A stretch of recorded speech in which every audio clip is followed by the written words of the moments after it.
You are listening to Lone Star Community Radio on 104.5 KCZW LP Conroe and 106.1 KZCC LP Conroe and worldwide on irlonestar.com. Just like the guy's feet are too big for his bed, nothing seems to fit. Those raindrops are falling on my head and they keep falling. So I just did me some talking to the sun, and I said I didn't like the way he got things done.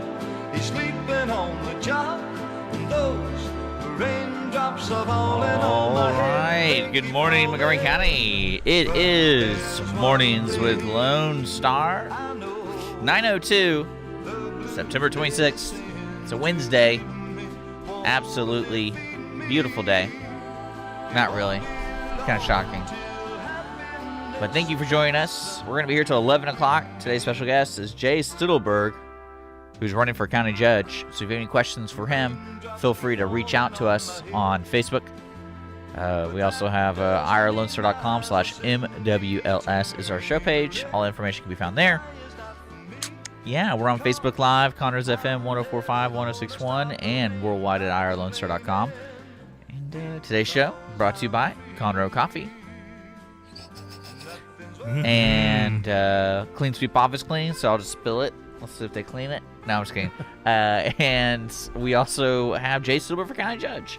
So that's exciting. Thank you to the sponsors. And my co-host is here today. Hello. We have Sean K. Thompson, Skippy, with C3. I'm going to say it wrong. I know I am. C3 Creative Content Creations. Yeah, C3. But also, I've got a new service, and so I call it C3 Memories now. So you can go to C3. You'll be able to go to c3memories.com later today, and it'll take you to the webpage. Okay. Yeah. I thought I did that to make it easier on you. Yeah, I don't know anymore, man. I don't know anymore. But yeah, so it's gonna be a good day today. Jay's gonna be in at 10 o'clock, so we really have whatever we want to talk about till then. So feel free to join us in the conversation on Facebook, because we are Facebook living. We're living live on Facebook Live. Let's talk about the weather and traffic real quick, because I know the traffic going, as I was coming up from the Woodlands and the Conroe, it was a little gnarly, nothing too bad, typical rain traffic. But heading southbound, there was a bad backlog. So I'm going to talk about the weather while you look up the traffic. Right now it's 77 degrees. Okay, now you're putting that on me. That's right. Well, you're the traffic guy. I'm the weather guy. We should change it one day just to mess with people. Yeah, I don't think they care. Yeah, they'll care. We'll make them care. It is 77 degrees. Gonna get up to 86. Only 9 more degrees today. Thunderstorms on and off throughout the whole day, all night, all through the week. Again, the bright side, pardon the pun, is tomorrow. The high is only going to be 79. Lows are going to get down to 60s tonight. So, yeah, maybe open up some windows, get the air, air out the place. Well, traffic is actually kind of bad on 45. Looking at it right now, if you're heading southbound outside of the Conroe, you're going to run into some major trouble around the 1488 area. There's an accident reported right before 242, and it's backed up all the way to the south side of the loop, 336. Northbound I-45, normal Woodlands traffic, I would say right there by Highway 99 in Spring. There's some major slowdowns right before Rayford Road at Rayford Sawdust, and then everything else outside of that is clean. So I feel like the east side of the county has a better quality of life, because every time we do reports, Interstate 69 is always clear. Like, there's no problems. Well, until the tractors start breaking down on it. That's true. See what I did? That is true. I profiled there. Well, no, if anyone's been around here and they've driven on 105 eastbound, if that one truck or that one tractor on 105 just blocks the whole thing. So getting over the highway I-69. Is it Highway 69 or I-69? It's Highway 59, Interstate 69. Okay. Much like I-45 is also Highway 75. That's so boring. All right, cool. Weather and traffic. There, we're done with that. So I want to do our local announcements real quick. Sure. Happening today Actually, no. I'm sorry. It's happening Wednesday, October 3rd. It is from 5 to 7. It is the Texas Music Friendly Town Hall meeting with the Conroe CVB. I want to let people know that at the Owen Theater on October 3rd from 5 to 7 at the Owen Theater, everyone's welcome. They're going to be talking about making this city, Conroe City, music friendly, which I'm kind of, when I saw that, I was like, what does that even mean? I'm confused. I'm thinking there's some towns, I remember Madison, Wisconsin, I was there one time, and there was just like music on every street corner, not only in bars, but also buskers, the people with their instruments playing on the street corners. Austin is obviously very music friendly. I think with Conroe, it's almost, what's the word I'm looking for? A formality, because we're very music friendly already. We have, festivals, music festivals galore. We have First Thursday concert in the park throughout certain seasons. So the welcome mat's already been laid out. The doors have been thrown wide open. I think they're trying to make it official, possibly getting some funding. And of course, there are some legal issues as well. You got to make sure that legally in Conroe you can busk. You can, get on the corner. Well, I mean, I think it's more of like this. So Clint or the Reverend Julian Shea does this extensive list of local artists. Mm-hmm. And for some reason, we don't talk about this, but we should. It is obscene how much live music is here. So that's what kind of made me laugh a little bit. I was like, wait a second, what do you mean Texas music friendly here? Well, no, there's Conroe music friendly. So that's what I'm saying. I think it's kind of a formality that we have Red Brick Tavern, Corner Pub, Pacific Yard House, all these different places that have live music almost every night. It's already welcome. We're already music friendly. I think they're just trying to make it official, and I believe there actually could be like grants involved with that. Yeah. Okay. Well, that's happening next week, I believe, on the 3rd. Let me make sure that's next week. Yeah. It's actually a week from today. So from 5 to 7 at the Owen Theater, everyone's welcome, brought to you by Conroe CVB. To learn more information, especially if you're an artist, I guess this is a good way to meet people. Because from what I understand about going to this town hall meeting is all the major players involving live music is going to be there. It would be actual booking agents, local places that you can play, and artists, right? Yep. Okay. And we've also maybe we can finally shell out your CD, your Northern Ireland yodeling. I was going to say that for a surprise, Dick, but thank you. So speaking of the Owen, because we have that, we also have a couple of shows happening at the Owen from the Players. Well, first off, on October 6th, they got the Conroe Country Music Opry happening on October 6th. So there you go. Charity Productions in association with 144 Entertainment and co-sponsors John Wiesner Automotive and Northwestern Mutual Life Insurance Company. They're presenting... let me get the actual... Oh, they changed the picture on me. Hang on a second. Let's fix that. You're getting really bad at this. Yeah, well, no, there we go. The Conroe Country Music Opry live and in concert. And it includes people like Stephen Pride, Freddie Pate, Tony Booth, and Brian Collins. And then just a few days after that, they'll be starting And Then There Were None, which is the Agatha Christie mystery that used to be called 10 Little Rick's Indians. in that. Yeah. And the Dennis, Reluctant Cowboy. And listener Dennis is in it also. He I might check it out. He cut his hair, and just like me. Yeah, why did you cut your hair? First off, I get my hair cut like twice a year, so it was time. But also, I'm in a play, 12 Angry Men, that set place in the 1960s. And in the 60s, men of stature didn't have long hair or beards. So all the actors... But your beard is not gone. Well, bit by bit. By the time I got, I put the beard trimmer down to 1 to trim it down. I'll shave it off. You have commitment issues? I do. I do. I mean, with the hair that I have left, I want to, be able to play with it. But all the actors in the show, because it's literally 12 male actors, 13 actually. Most of us had longer hair and beards. So as we're cutting our hair and shaving our beards, like I kept all the clippings. I asked the lady at TGF to sweep up all the clippings. I put them in a big baggie. One of those gallon Ziploc bags. Are you a voodoo person? Oh, no, I'm going to present it to the director. We're all going to present our hair to the director with it like, J'accuse! How dare you make us cut our hair? I thought it was like you burn your fingernails and hair because your enemies can't take them and do the voodoo. There's that, too. I mean, I live that. That's the lifestyle I live. But Yeah, that's pretty hardcore, Dick.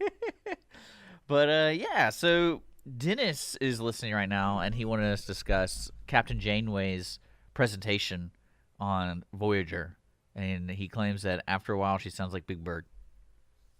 I always thought that Janeway sounded a bit like Katharine Hepburn. Yes, and I even made that horrible joke one time to Holly, and I was like, "You should wait to the episode where she really starts acting like older Katharine Hepburn." Yeah, And- yeah. Like, and she's like, "Really?" I'm like, "No," but it's still there. Like you can see it. It's like she's evolving into it. Now, listener Dennis, I will agree with you. First off, I'm a Janeway. Janeway is my favorite captain of all the Star Treks. I thought she did it right. I do like how Kate Mulgrew was a replacement. What happened was they had another actress playing Janeway, and they did the first day of shooting. And this is an Oscar-winning Genevieve Bujold, and she was horrible. They finally released on DVD, like her scenes. Yeah. And you could tell she didn't know what the heck she was talking about. I mean, you have to have some sense of technobabble when you're in a Star Trek show. Reverse the polarity of neutron flow, divert energy from the shields to the phasers. She couldn't say anything. She just walked around with her hands on her hips like Christopher Reeve's Superman. And so after the first day of shooting, I think everybody agreed, this may not be for you. So they fired her. And Mulgrew was always like number 2. And so they called her like, "Hey, Kate, what are you doing for the next 7 years?" And she showed up the next day to start shooting. And I would highly suggest to you, Dennis, not to binge watch any Star Trek, mainly because they start merging together and Yes. they start losing their spark. And I just want you to know that, because I did binge watch. I basically watched Voyager, Deep Space Nine, and this is the first time I ever saw them. I watched all as in Next Generation, all within like a year, and then after a while, like you can see the repeats and things like that, and some of the dialogue and some of the storylines, Or Especially- the stuff that's flat out contradicted Yeah. from an earlier So I would episode. definitely just enjoy the ride. Don't worry about it. If you feel like you're getting some friction with Janeway, you just back off Janeway. Yeah. Now, one thing I loved about watching Voyager live was that it was 7 years. So it was, it took them 7 years. Yeah. And Well, so I think it that was the real only time. one that I really had like an overall arc. Yeah, they tried it with Enterprise with the whole. Well, because the whole bad premise guys. of the Voyager is to get back home. Mhm. Like we got it. That's the premise of the show. Right. And like Deep Space Nine, the whole purpose of that show is to be a space station outside of a wormhole. Yeah. Enterprise is more of like, hey, let's go on an adventure. And then Which they I tried liked. desperately to. I wanted to like Enterprise so much, but the writing was just so terrible. They didn't know what to do. You're such a mental. And you don't even I think, am. I mean, we had this huge discussion yesterday about X-Files not having a Here's an musical. example. Because I hope you really left the show yesterday and has some deep thoughts I about did. how you were wrong. I did, and I think you guys are full of poopy. Because we were concentrating on musicals, but let's put it like this. Let's talk about James Bond for a second. He's been changing out, right? Now he's Daniel Craig. He's been Yeah, Roger yeah, yeah. Moore. He's been Sean Connery. Well, Batman has been changing out too. Okay, or So- Batman. Batman or James Bond. But I'll go with James Bond for a particular reason. Now, if you know Doctor Who, Is there a many, musical Doctor Who? I'm sure there is not a musical episode, but that could fall into it. In fact, they had a superhero episode last year where a guy actually is a superhero that works with the Doctor. But anyhow, whenever it's time to change the actor or now actress playing the Doctor, because the new one is a female and it's much in the universe, it's been established. You can go. You don't have to be human, look human. You can swap your gender when you regenerate. And basically, that was a way that they could change the actors but keep the same character. Yeah.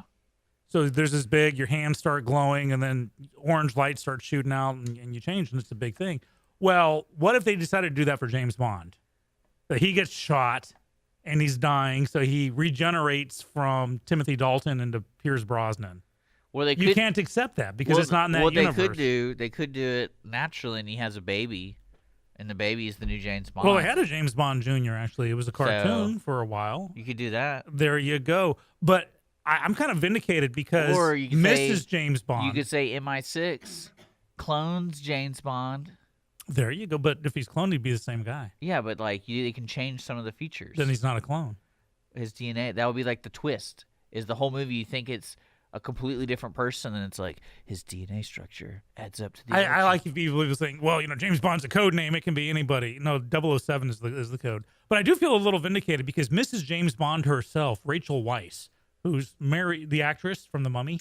Okay. She's married to Daniel Craig. Okay. In real life, and he's of course James Oh, that's Bond. so wonderful. Thank you for sharing this. Well, she herself echoes my thoughts because after Idris Elba finally said, "There's no way I'm going to be James Bond," she piped up and said, "It shouldn't be a woman," because she's saying maybe in 10, 20 years you can, but the whole point is Bond was written a certain way that treats women a certain way. There has to be, if there's a movie person out there, there has to be an equivalent James Bond, but for a lady. They try it. They try it with Angelina Jolie. They try it with Lara Croft. Well, Lara Croft wasn't James Bond. Lara Croft was more of the answer to but Indiana Jones. She's in Salt, Mr. and Mrs. Smith. They try it. That's an actress, though. I'm talking like the plot is like almost ideal, same as James Bond, but it's with a woman. They try, and they should. They really should. There should be a female version of a James Bond character, not Jane Bond, but Janeway. Janeway. There you go. And I think it will work just fine and dandy. Yeah. I'm all for a strong female character in a spy series. You don't have to keep repeating that. We know that you support everybody. I love everybody. But it's like you're trying to make a point that people are challenging you that you don't support it. So you want to remind people that you do. Yeah. I think it'll be okay. It'll be okay. Yeah. But thank you, Rachel Weisz, for agreeing with me. Well, I mean, I agree with the whole James Bond deal, especially with the. Let me ask you this: Chris of the Tick Sub is one of the biggest James Bond fans I know. So I hope if he's listening, he can let me know this. Have they gone off of the books yet? Oh, yes. So there's no more there. I mean, there might be an occasional book story, but like the new stuff that I saw, so I can kind of assume that it's not based off the source material besides the names. As far as I remember, there was only one written story of James Bond that has not been turned into. No, two. One was called James Bond in New York, and it's a short story with him in a hotel. And then there's another one called The Lady Something. It's like The Lady in Red, but that's not it. But it's from a female's perspective the night she meets James Bond. But, of course, it's written by Ian Fleming, so, of course, it's a really screwed up woman's perspective. I like it. But those are and that's why for the longest time, everything was a name from a James Bond book or short story. Casino Royale, Live and Let Die, View to a Kill. Yeah. They finally ran out of that with Skyfall. Okay. That was the name of the story, but that was the name of Ian Fleming's. Is that when they have to say, like, how do they tell their audience? They don't want you to know that? They're like, hey, this is James Bond, deal with it. Yeah, after a while, because things have been going 50 years now. Well, okay. So to give you an idea, I've been for the group rewind on the tickets. We had to watch Jack Ryan Shadow Recruit. Chris Pine. The Chris Pine one. Mm-hmm. And this is after I consumed Hunt for Red October, Clear and Present Danger, Patriot Games, and the new Jack Ryan within like a month. So, and watching, this is the chair. What about Sum of All Fears? No, I have not seen that movie yet. Okay. I don't really care to. I don't like Ben Affleck that much. And it's not because like it's just more every time I see him act, I can't get Good Will Hunting out of my head. And he was really like that whole movie was very believable to me. But even though if it was like a joke of accents, like it was still. That's who I think they are. I don't know. It's not your fault. Like when I see Matt Damon, I think of him and go like every movie. It's not your fault. Remember that scene? Yeah, Rob Williams really does a good job in that. Man, I watched that scene. I start sobbing like a girl but every time. But so you're watching all the James Bond, all the well, Jack it got Ryans. me thinking about whoever wrote this particular Jack Ryan. Shadow Recruit basically turned it up to 11.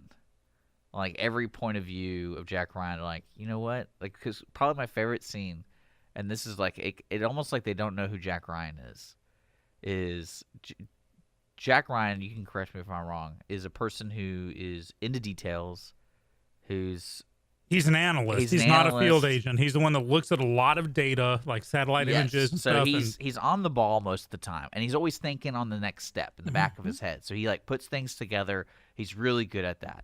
Well, there's a scene in the movie where he gets recruited and he meets somebody at the movie theater to pass on info, and it was dial M for murder, right? Mm-hmm. The next scene, he's with his ex-girlfriend, and she finds a ticket stub in his pocket, dial M for murder. So she brings it up at dinner, and he's just like, no connection at all. She's like, would you like to go see a movie? And he's like, yeah, sure, that sounds fun. It's like, oh, well, how they're playing the classic Dial In for Murder. Would you like to go? Yeah, that sounds fine. And I'm like, there's no way Jack Ryan wouldn't be immediately just like, oh yeah, I did see that movie. I need to have a cover, that kind of stuff. Right. He would also not keep the ticket. Who keeps the ticket stubs? But yeah, I just laughed when I saw that, and we're gonna talk more about that in the movie. But it got me thinking about when people take like James Bond. How many true James Bond movies are about Ian Fleming's James Bond, and then how many are like, hey, we like what he did with this other one, we're gonna go with it. The reboot, Casino Royale, was the closest to the book. I mean, even down a dialogue, the torture scene where he's strapped to the chair, that's out of the book. They actually hurt my private parts. Right. I read it. I read it decades before I saw it. You're really into that stuff, aren't you? Well, is that what started your whole, like, the dark stuff you read now? No, actually, it was Chitty Chitty Bang Bang, which was also written by C&B Ian torture? Fleming. Is that what it's called? C&B torture? Yeah. Oh, my. Just reading that as a kid, your imagination comes up with, it was worse than what I saw in the movie, but even then the movie messed me up. But no, Ian Fleming also wrote Chitty Chitty Bang Bang. Now, they turned it into a stupid musical. Well, it was a cute musical. But the book, it's more, you got a magic car that talks, but it's kind of a spy thriller with it, too, with the kids learning codes and stuff like that. It was really interesting. You should read the book, Chitty Chitty Bang Bang. Read? Come on. Or get it on audiobook. I'm waiting for the direct tap, so I don't have to worry about that stuff. Just plug into the Matrix? So, yeah, pretty much. So you'd read and I'd learn Kung Fu. Okay. Yeah. Pretty much. I got to understand what Sean's talking about. Sean doesn't even know what he's talking about. You're listening to Mornings Lone Star, folks. We had an extended intro. We're going to take our first break to say thanks to our sponsors. You're listening to Mornings Lone Star, Montgomery County's morning radio show. We'll be right back.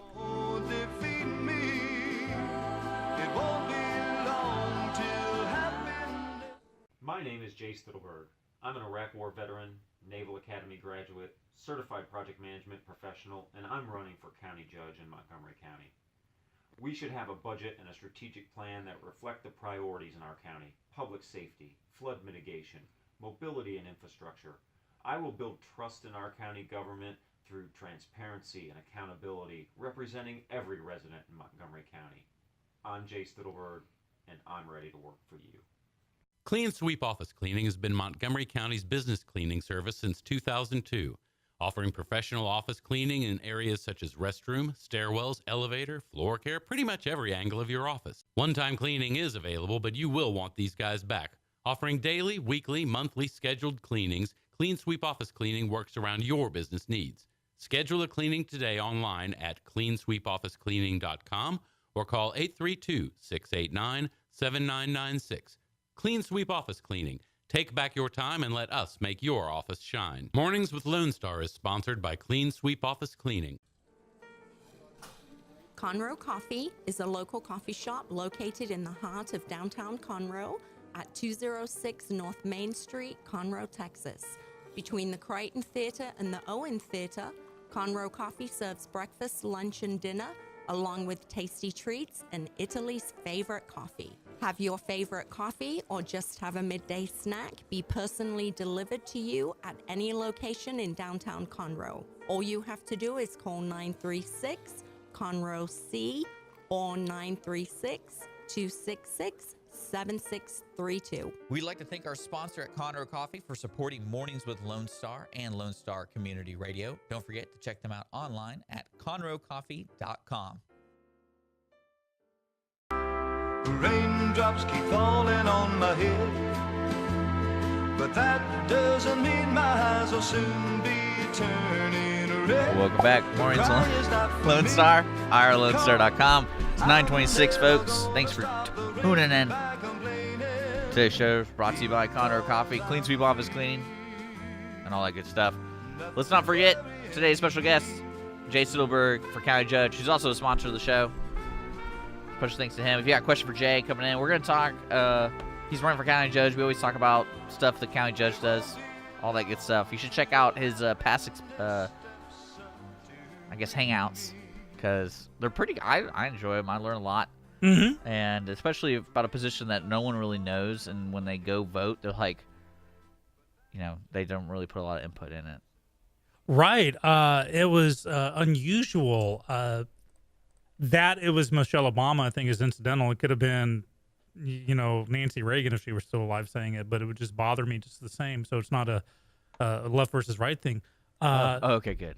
Well, because frequently I'm saying, oh, you're coming down on Trump's side. No, this is just when I think there's something dumb said by any party. But this one happened to be by Michelle Obama. Basically, she said it doesn't take any special training to vote. So, and I'm trying to find out, remember the actual quote, but basically it was, you don't need to know anything about anything to vote.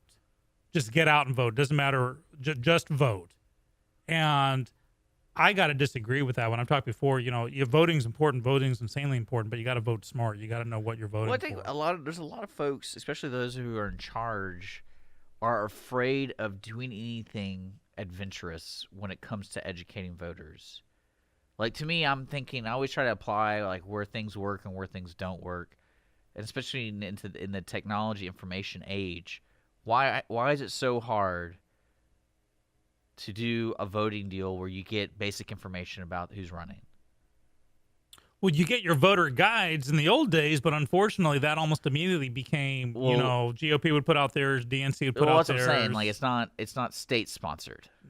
In a sense, like, there's so many different ways each county handles their voting, but I know for here, on November, there'll be 2 people per ballot most of the time. Mm-hmm. So why is it so hard to put all that information in one place? Because you got to get it from the candidates. Now, last year, and you can't say no. Like, deadline for you. Well, and then you don't meet the deadline. Sorry for you. I worked on a magazine last year that part of it was getting every candidate, and this is just not for one party. Well, I meant for the major things. I know. Not like, I'm putting my name in the ring. No, these were the actual candidates who were up for the primaries. Well, the primary's private though. Do what? From what I understood, the primaries are run by a private organization, by the GOP or by the DNC. No. I know the county helps out with the infrastructure, but like it's internal. No, a primary is just to determine who, because once you lose. Let's say you lose the primary to someone else, you can't run in the general.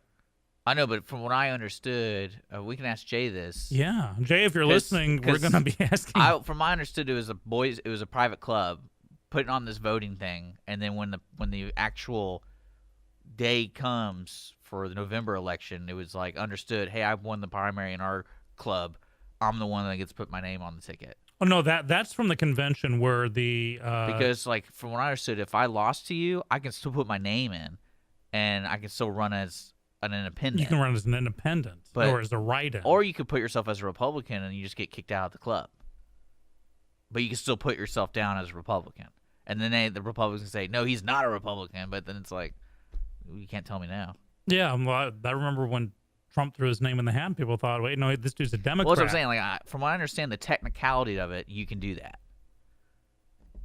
I'll have to look into that. Because that's one thing I always laughed about the primaries, because I was like, why don't they make that easier to vote? Because... Oh, see, no, it's under the same... The primary elections are under the same election commission, federal, state, local, as the general. So do the independents have a primary? No, because I'm thinking, and every time I've gone in to vote for a primary, they say what ticket, Republican or Democrat. Exactly. Like, I think that's why but it's not like the DNC and the RNC host a full election. I think they do. Hold on. Wow. Okay. What we'll do is when we take a break. Honestly, I really think they do. I think they're part of the process where they pay money or whatever to get this done. Because if they really cared about making it easier for everyone, like, just send an email out to her and click here, have a login. You're a registered Republican. I mean, we do with our bank stuff. I don't see why they just wouldn't do that. Here we go. So then you're put on a list. I'm looking up here. So, primary elections process by which the voters can indicate their preference for a candidate in an upcoming general election or by-election. Primaries are used in various countries throughout the world. Okay, hold on. There's a little bit of history that... We need like a reading music. So it's like, it gets very interesting and exciting. We could Let's do the People's Court theme music. Skippy Thompson reading. But no, we could ask Jay that. I mean, he's a politician. He knows all the answers. Yeah, Jay, you're about to get thrown under the bus. So do a quick Google search on primary elections in the United States. That's the way I looked at it, because I just didn't understand how it's like a gentleman's agreement that if you win the DNC primary, it's understood that you can still put you're the one that gets to put your name in, and you get our funding, you get our backing, and you get whatever. Yeah, because there are different kinds of primaries. I got to look into this. That's a really good point you made, though. Now, how do we get on the primaries? I'm trying to kind of backtrack a bit, because we got to find out about who actually hosts the primary. I don't know. Okay. But I do know what I liked was, I think it was somewhere in Washington State, they do a thing where there aren't primaries, where everyone just puts their name in, and basically the primary. I think each state has its. Well, what it is, it's like you vote. Say there's 10 people running, you vote who you like the most, and all the way down. It's like 1, 2, 3, 4, 5, and then at the end of that, the percentages create the actual November vote, which is 2 Democrats could be running against. Right, you can. Yeah, and that is a blanket primary. If memory serves. That's I like that. We should try that out just to see how it goes. Kind of like how we elected Trump. We just want to see how it goes. There you go. We'll find out. I'd still say cage match should work. Yeah, that's kind of someone's going to complain about the physiology of a woman is different from a man, and that's going to be the ongoing battle with that one. I think it should be something equal, like rock paper scissors. Yeah, that would work. But does it be best of 5, though? Can you see ESPN covering that? I can see ESPN having enough channels to where they have ESPN 8 and it's Tiddlywinks Championship of the World. There's a lost art right there, your tiddly throw. Mm-hmm. But, yeah, we wanted to talk about Cosby.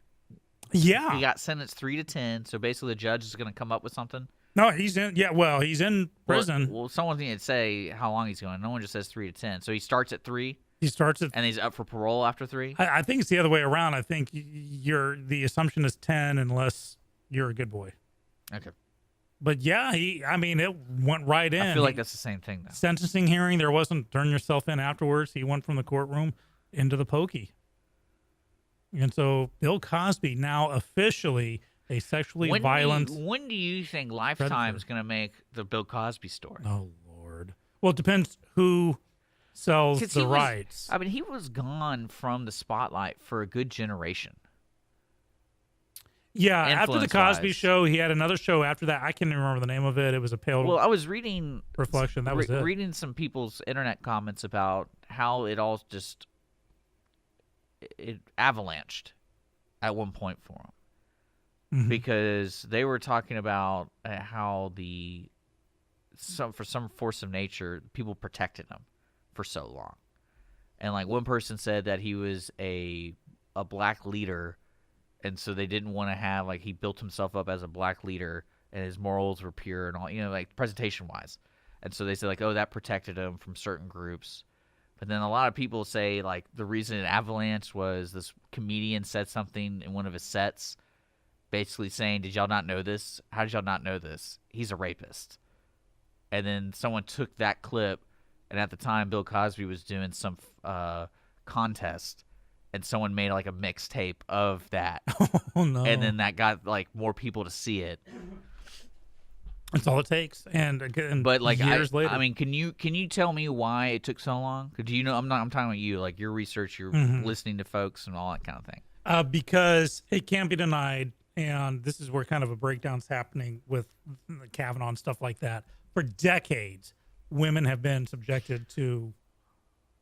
Well, yeah, but stuff but this is well before the Me Too movement, right? Well, that's what I'm saying. For decades, it's been either it was just lay back and relax. I think that's what one lawmaker said. They just need to lay back and accept it, or I want to know that guy's name. Yeah, no, it was, and I think it was a Republican too. So shame on him. Now we're just making stuff up because you have no idea. No, truly. I think someone said that, and I think it was a Republican that said that. No, so someone said that.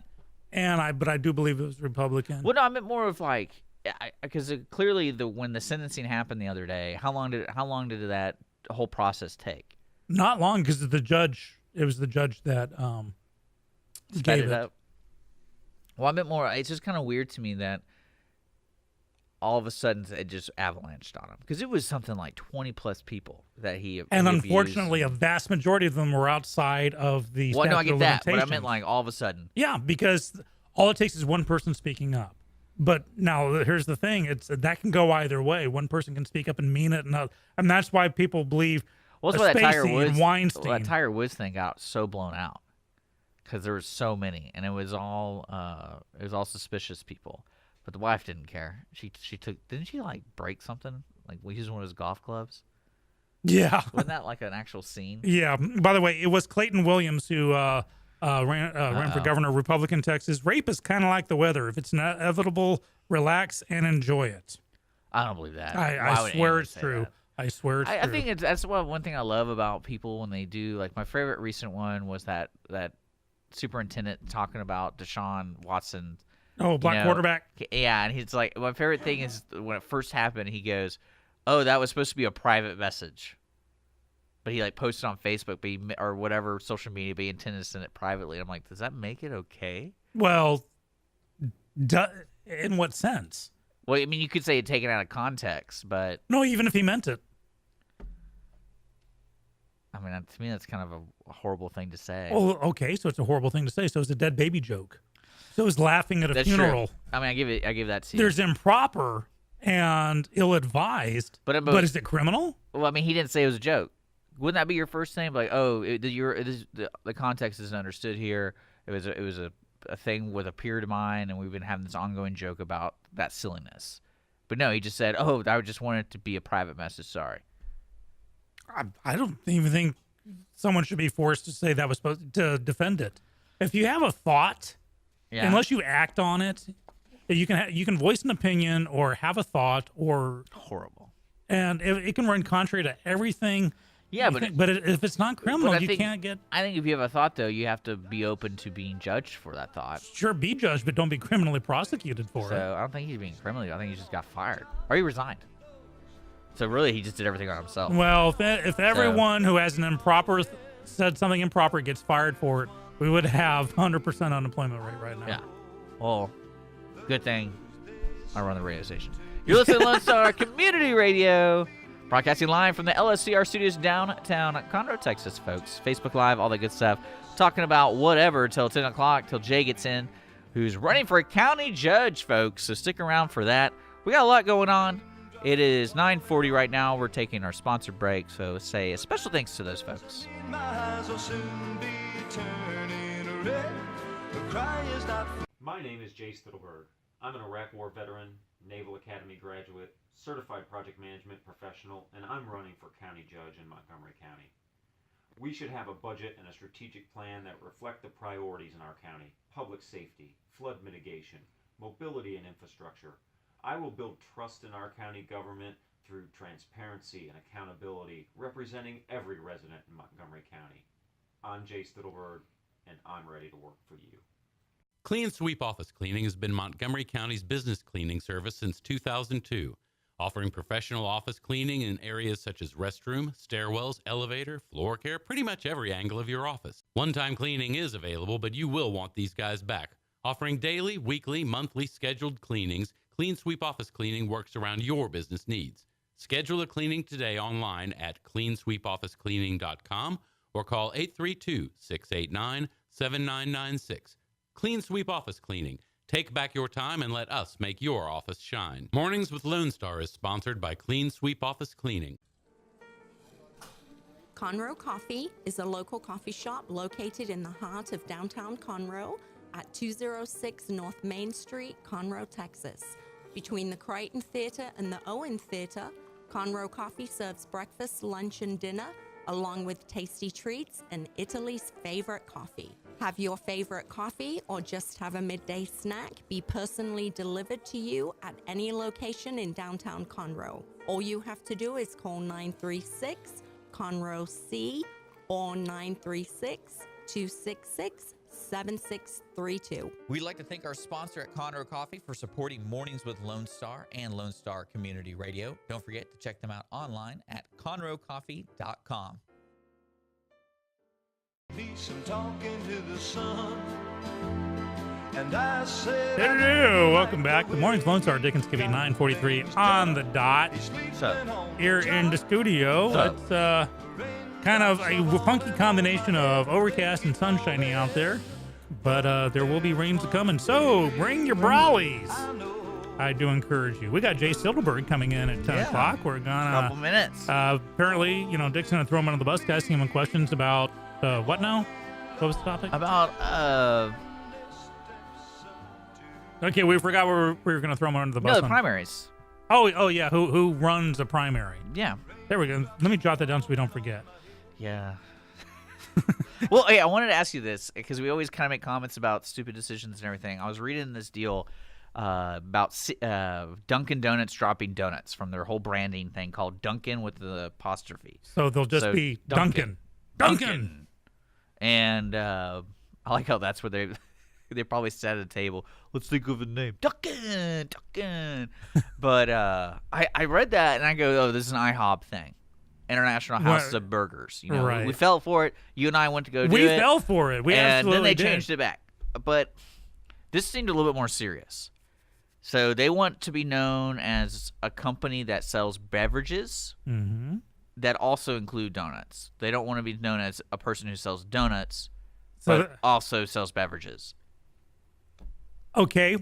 To me, this is a bad idea on like several fronts. Yeah. First off, it sounds like a bad musical.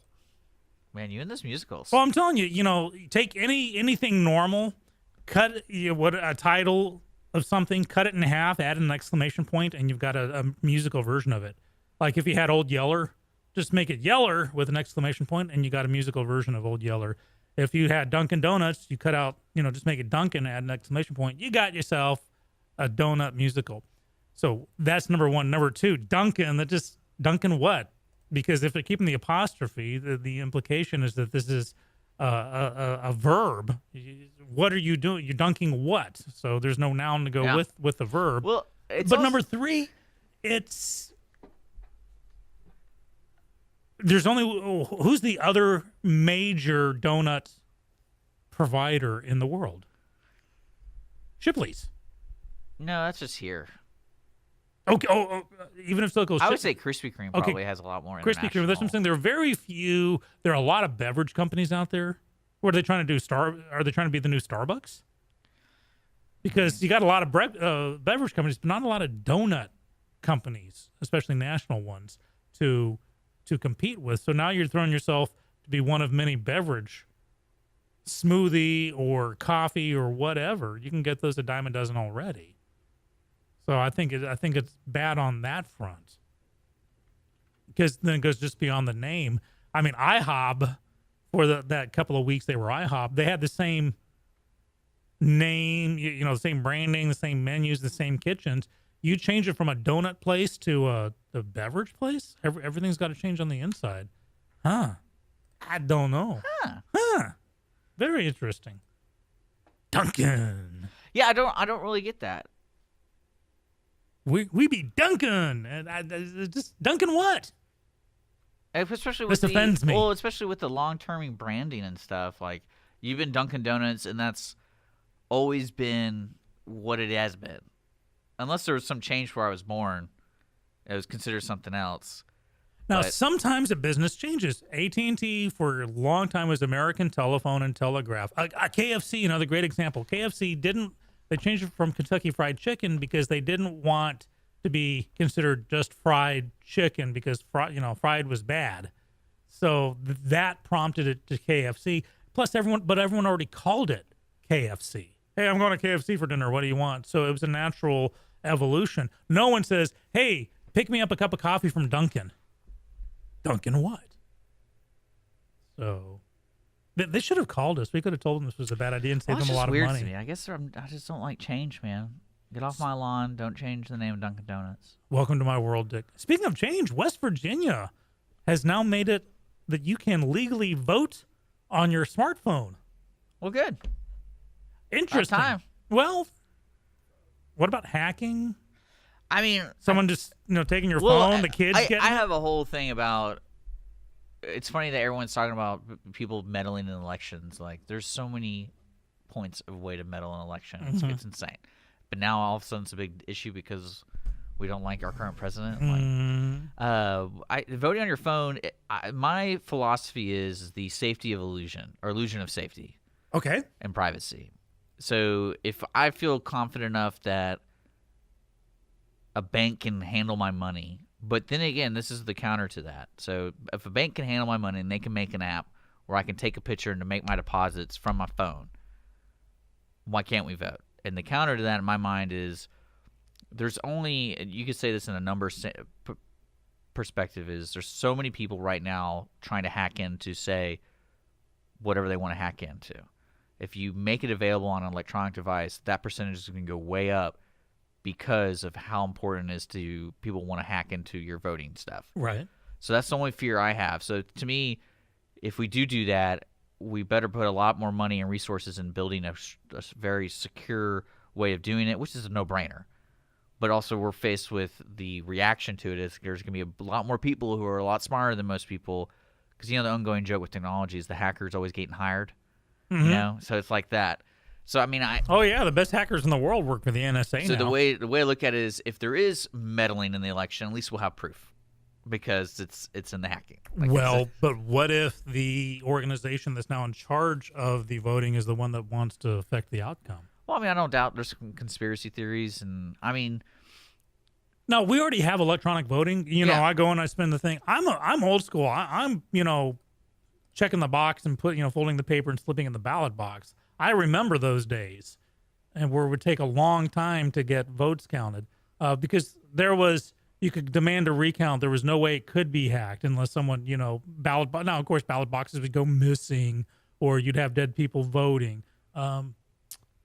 It was just with phones. I personally don't think we're ready to be voting, especially on a national election, with our phones yet. There are too many stories of some mom leaves her phone down on her table for 5 minutes, and all of a sudden the 3-year-old kid orders $10,000 from Amazon Prime. Well, the way you do it, and like Apple's a good pioneer in this sense, is there's two ways Apple introduced a common. It's been common everywhere else, but they really got it down to where people are used to it. They got the thumbprint entry, and then the face entry. Mm-hmm. So like when with face, what if it's a high resolution photo? Well, no, I get that, but I mean, like, you have to agree that technology is changing for the to be better. I think in 5 years, I'd be voting with my phone, no problem. So because that's something what I'm saying. would have Like, that's what's gonna. Probably what they'll do is they'll do two different forms, because you can't just say, hey, you can only do it if you have the iPhone S1 2000. Your phone, all your phones need to be. Need to be able to do it. So, because people like everything equal. I don't like what you could do.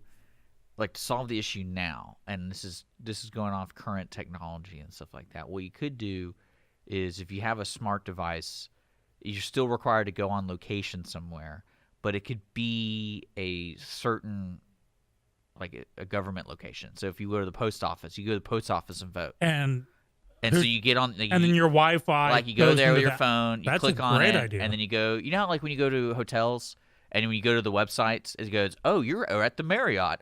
If you want to use the internet, here's some things." So that's what you do. You go there and you go to your internet browser, and it's like, boom, there you go. They could also combine it with like Pokemon Go, to where you're trying to find your voting spot. So you got a Pikachu and but no, that's the way I see you could solve it. That's a good idea, actually. Because I guess the number one complaint, and this is one thing, especially here in Montgomery County, that I never fully understood, was early voting. You can vote anywhere. And then when it comes down to the voting day, it's like, no, you got to go to this one location.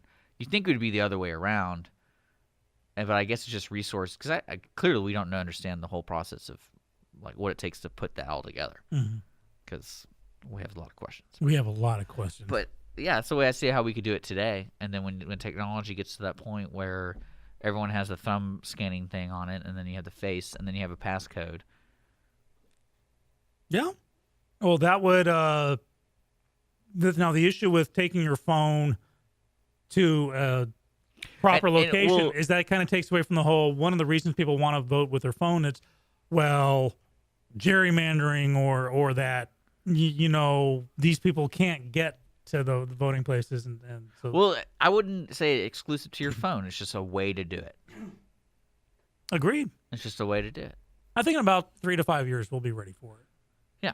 And But it would change. someone had to be the first. It'll change the landscape. It's just when I think of technological advances, West Virginia doesn't typically pop to my head. And I say that because my wife is from West Virginia, and I love making fun of her about that because I'm cruel. Yeah. Yeah. But I mean, I would like it to happen. That's how I would do it starting now. Because really, the voter turnout here in the area is really poor compared to like who's registered. Mm-hmm. And But again, vote smart. If you're going to vote, please have some semblance of idea of who or what you're voting for and why. yeah, It does take, unlike what someone said yesterday, it does take something to vote, not a prerequisite Time. of education. Well, time, but just Like- to blindly throw darts at the board and say, Well, okay, this I'm person's best surprised person for the job. that like a fast food company or something doesn't work with local register offices or local voting things. So it's like, oh, you took the time to vote, we reward you with a Happy Meal. I can see that being bastardized pretty quickly. Why? Well, you're bribing for votes.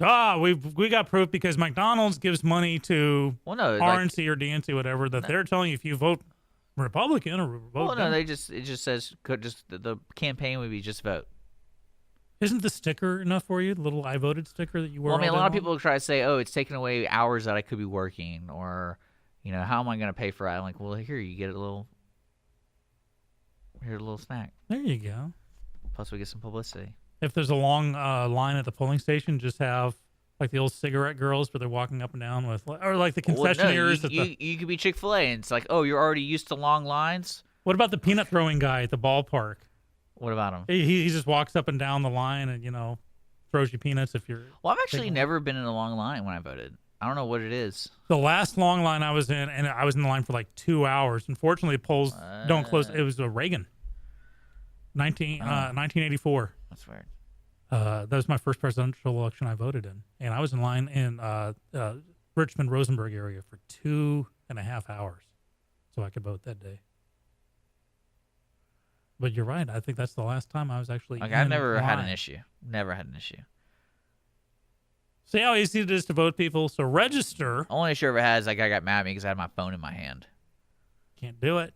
Yeah. Can't do And it. I was like, you want it?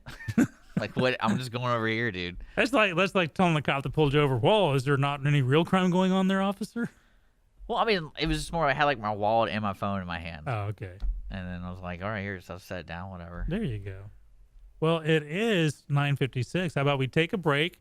I think I see a tall county judge candidate, I don't want to say lurking, wandering outside the studio. So let's open the door, let him in, and get ready for Jay Stittleburg. Jay Stittleburg is going to be in the studio, folks, so feel free to look us up on Facebook, Mornings with Lone Star Community Radio. We're broadcasting live. Also, you can hear us on irlonestar.com and Conroe's FM 104.5, 106.1. We'll be right back. Raindrops are falling on my head and they keep falling. My name is Jay Stittleburg. I'm an Iraq War veteran, Naval Academy graduate, certified project management professional, and I'm running for county judge in Montgomery County. We should have a budget and a strategic plan that reflect the priorities in our county: public safety, flood mitigation, mobility and infrastructure. I will build trust in our county government through transparency and accountability, representing every resident in Montgomery County. I'm Jay Stittleburg, and I'm ready to work for you. Clean Sweep Office Cleaning has been Montgomery County's business cleaning service since 2002, offering professional office cleaning in areas such as restroom, stairwells, elevator, floor care, pretty much every angle of your office. One-time cleaning is available, but you will want these guys back. Offering daily, weekly, monthly scheduled cleanings, Clean Sweep Office Cleaning works around your business needs. Schedule a cleaning today online at cleansweepofficecleaning.com or call 832-689-7996. Clean Sweep Office Cleaning. Take back your time and let us make your office shine. Mornings with Lone Star is sponsored by Clean Sweep Office Cleaning. Conroe Coffee is a local coffee shop located in the heart of downtown Conroe at 206 North Main Street, Conroe, Texas. Between the Crichton Theater and the Owen Theater, Conroe Coffee serves breakfast, lunch, and dinner, along with tasty treats and Italy's favorite coffee. Have your favorite coffee or just have a midday snack be personally delivered to you at any location in downtown Conroe. All you have to do is call 936-CONROE-C or 936-266-7632. We'd like to thank our sponsor at Conroe Coffee for supporting Mornings with Lone Star and Lone Star Community Radio. Don't forget to check them out online at conroecoffee.com. Burt Backrack, ladies and gentlemen. Not in the studio, but you do have Dick and Skippy. Hey. And looking up, by golly, who sits across from me now but Jay Stittleburg. Morning. Morning. Welcome back, Jay. Thanks. For our new listeners, Jay is candidate for county judge, Montgomery County judge, one of the sponsors of our show, and a guest who likes to come in and fill us in on the latest and greatest, and he can keep up with us with nerd stuff, too, so that's a plus. Always happy to help. Well, cool. We know you're an expert in submarines. Well, I can talk about those. I do We like can talk about that this morning if you really want to. Well, I talked about last night. I watched The Hunt for October, and that was like the pivotal point of course, Jack Ryan has a good friend who's a submarine builder and knows everything about that, and has this grainy photo that was taken from a satellite. What are these things on the submarine? Oh, Jack, let me tell you what this is. Wow, that could be the Caterpillar Drive. Yeah. So, okay, right here, Of right course. now. Of course. Best submarine movie. Wow.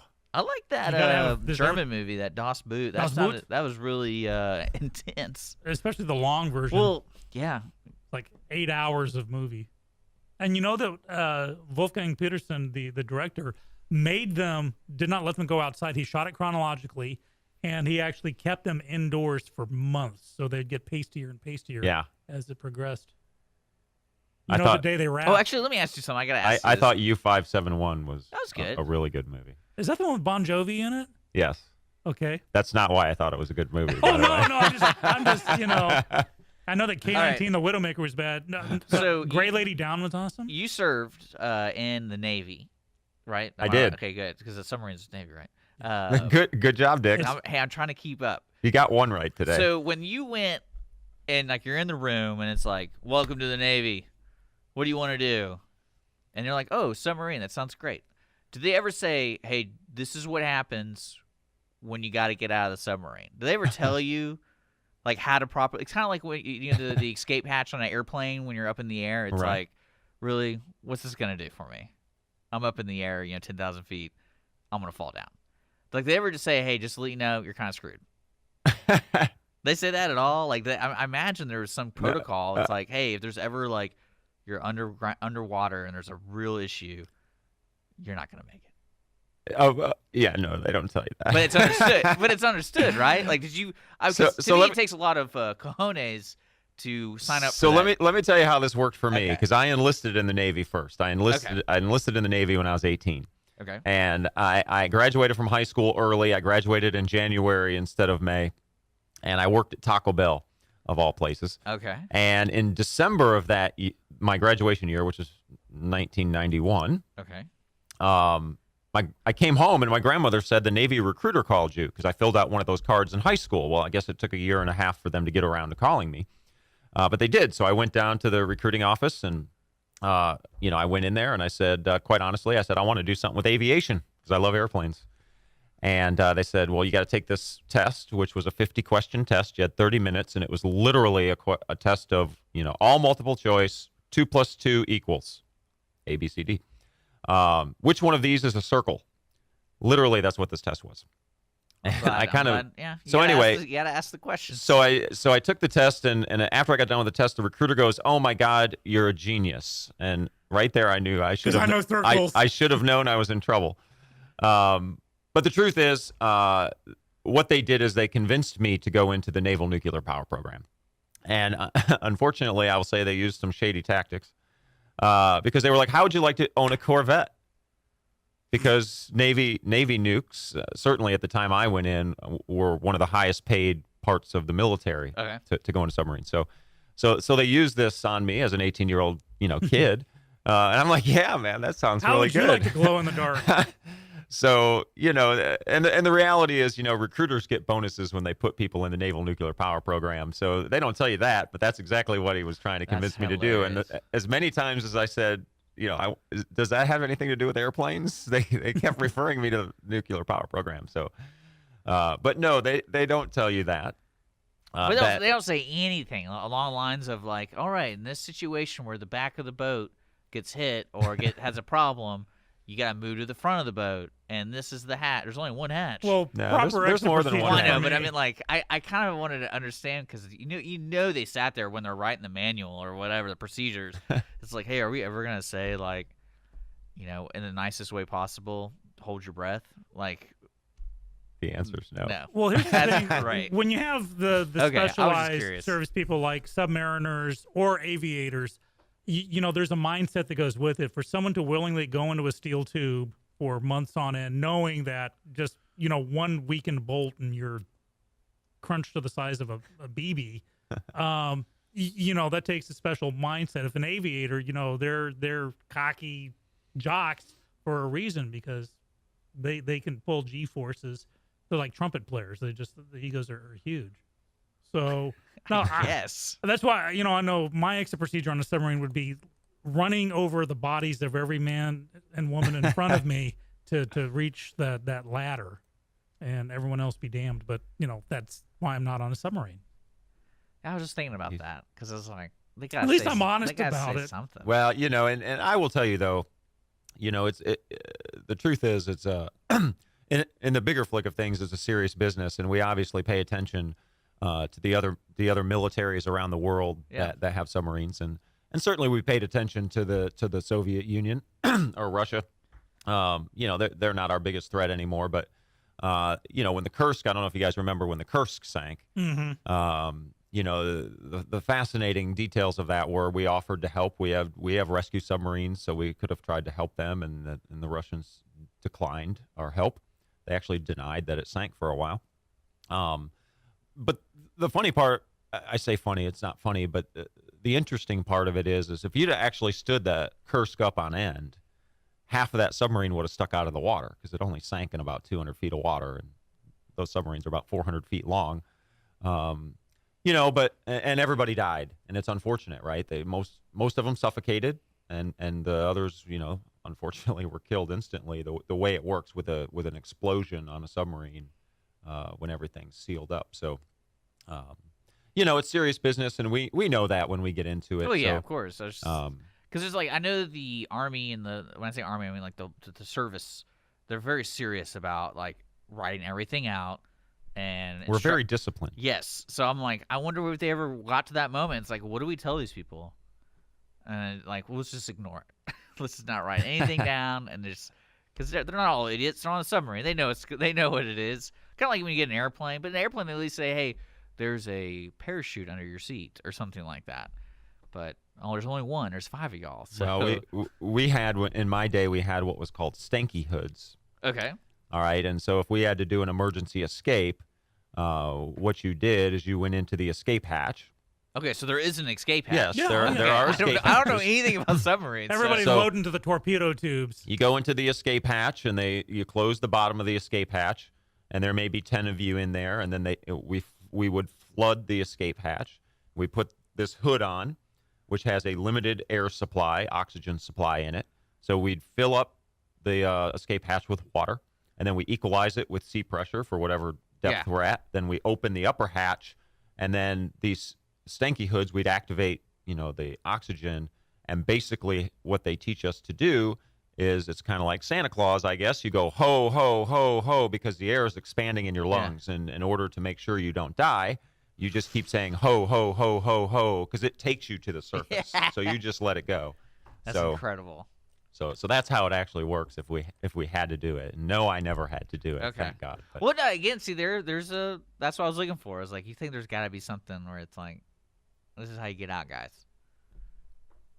I'm glad there is. I really am glad there is. Yes, there Or is. one day are we going to have like the Jay Stittleburg memoirs with your days in the submarine service? Oh, maybe. I'm sure throughout my life, I could write a book that would probably be pretty good. Awesome. I'll look forward to that one. I love a good read. But let's talk about, so yesterday was Commissioner's Court, Yeah, right? Well, sure was. Was like their topic of the day. Earlier we were talking about the animal shelter. Was that addressed or? Yeah, I can tell you. In the agenda, I have it right here in front of me, and That looks way too long. yeah, it was a long Commissioner's Court yesterday. Let me tell you.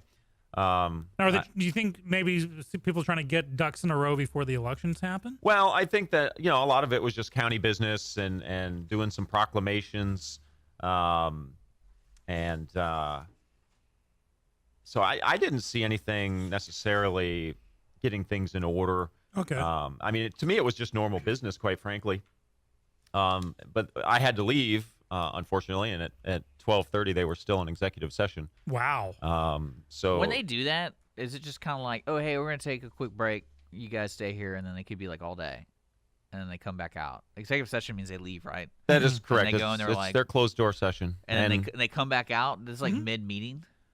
so this is at the very end. So the way it works is at the very end they do executive session. It's on the It's agenda, at the end. Okay. and they put the topics they're going to discuss in there in kind of generalities, because that's the reason it's an executive session. Well, sorry, like, explain to me, why would they have this? You don't What's want to the be, some benefit? things you don't want to be on the record for. Well, not like in yeah, a bad way. that- Well, is it because, like, well, we're not... So this is we're- things like discipline of employees, Okay. performance evaluations, contract negotiations. These types of things that really can't be in the public until the end of the day, right? So you're not going to talk in an open court about the punishment of an employee. When you're on the commissioner's court, are you allowed to talk to each other outside of this? So, Well, no, like, do if we- it- Well, that's So- what caused the Toma kerfluffle. Well, no, Yeah, because let's- the way you just we described can- to me, is that the only time there's 5 of them, right? there is 5. Mhm. So all 5 of them get together. That's the only time they can get together alone is an executive session. Legally and talk business. And talk county So business. there's no emails. There's no like, hey, press 1 for this, push 2 for that. We need to vote on this. Like, it's literally one day every other week for 2 hours or however long. Right. Some of the executive sessions might last 10 minutes. Some might last 2 hours. So It they just can't depends talk on what to they. each other at all. about business. But if they're all, if they all meet at, Perry Steakhouse, hey, get around and talk, as long as it's verifiable that they don't discuss business. You don't even need all 5. You need 3. You need a quorum. And So how do you get anything done? it's a good question, Like, right? that's- I mean, that's and crazy. this is let me say this. There are some exceptions to, if you read the TOMA, it's not very long to read it, actually. And that's Texas Open Meetings Act. Texas Open Okay. Meetings Act. And there's some exceptions in there for when the commissioners or the county judge can meet in a quorum or more. Things like a charitable event that they happen to be going to, and they obviously they can't discuss county business, but they can be there in a quorum, if you will. The truth is, they cannot, like you said, go to Perry's and have dinner. They are not allowed to go to Perry's and have dinner in a quorum. If there's 3 or more of them, they are not allowed to do that, unless they actually post it as a public meeting. Oh, so even in a... Oh, no, they're not allowed to do Because that. isn't that what caused the kerfluffle with the TOMA, that we had 2 commissioners, county judge, Well, and see, political operative talking about road bonds? So here's the thing with the TOMA, right? So there's 2 parts to the TOMA. One is, the premise behind the TOMA is great, right? No, they don't want backdoor dealings in how politicians do business. This is a good thing for the citizens and the voters. Unfortunately, it has some unintended consequences. One is you cannot meet in a quorum other than at a posted official meeting. So you cannot go to dinner, but there are exceptions. Like I said, if there's a charitable organization and they're having a gala, technically you can go. But this is why you'll see Ball game, maybe. this is even why with the township board and stuff, if you see other elected officials from another city council or something come, they will never show up in a quorum. They will always be less than a quorum. So if there's a city council that has 5 people, there might be 2 of them that'll go to a meeting of interest, but there'll never be 3 because they cannot meet in a quorum even to do something like that. That's ridiculous. So that's the first part. The second part is you can also not, for example, if I were to be the county judge, I couldn't go, to Commissioner Riley and have a discussion about something in particular about county business, just him and I, and then 2 days later go have a meeting with Commissioner Nowak and talk about the same thing, because that's also a violation. Yeah. Because now you're meeting in a quorum, just not at the same time, right? So I can tell you from my perspective of the Texas Open Meetings Act and having read it, that I think the intent of it is really good. But unfortunately, I think it's a very, very poor piece of written legislation, because quite frankly, if you have a district attorney that has, I don't want to use the word vendetta, but you understand what I'm has personal saying. feelings on a certain Right. That district attorney could go indict any elected official in this county on a violation of the TOMA. I guarantee it. They'll find a way. Because it's just so broad that it almost stifles elected officials and how they do their jobs. Because, I'm obviously not suggesting that backdoor deals are good, but sometimes you do have to have discussions about things, and sometimes you have to do compromise, it just makes it difficult the way the law is written. I think the intent of the law is really good. I just think it needs to be written in a way that gives people a little more freedom to do their jobs obviously we don't want backdoor deals, but at some point you can't stifle it so much that you can't even open your mouth. I mean, there's elected officials that are scared to even talk to anybody outside of an official meeting because, God, I could get indicted. Yeah. Right? So, I imagine that's the way I would see it. And, well, like on the jury I was on last week, there's fear amongst some of the jurors. Like, I can't say it. Yes, look at the rules. You can go home and tell your wife, I'm on a jury for this court, but you just can't go into details about who did what, when, and where. And so our second day of meeting, they were just freaking out. Or can we compare notes? And right. We're going to read the rules. It's like you said, Jay. It's the purpose is honorable. Yes. To do it, but it can lead to if you just have three guys at the same soccer game, that automatically being a violation of TOMA. When you need to have someone say, hey, listen, I'm going to stand on that side. So right. It could easily, if someone had an issue with it, they could take it and run with it. Yeah, and I know politics is a little bit different at the local level as it is at the federal level, but I mean, even if you look back at the day when when the federal level of politics actually worked and people actually sat down and talked to each other and tried to negotiate and compromise, they did all those meetings with each other. Now, granted, when you're talking about, the Congress, the House of Representatives, they're not meeting in a quorum necessarily because there's 435 of them, right? So there's not like 218 of them are getting together. Well, I've been to some barbecues. But at the end of the day, they do get together and have discussions about legislation and things that they're willing to compromise. And they don't do those, in an open setting necessarily. So, I understand the numbers are different.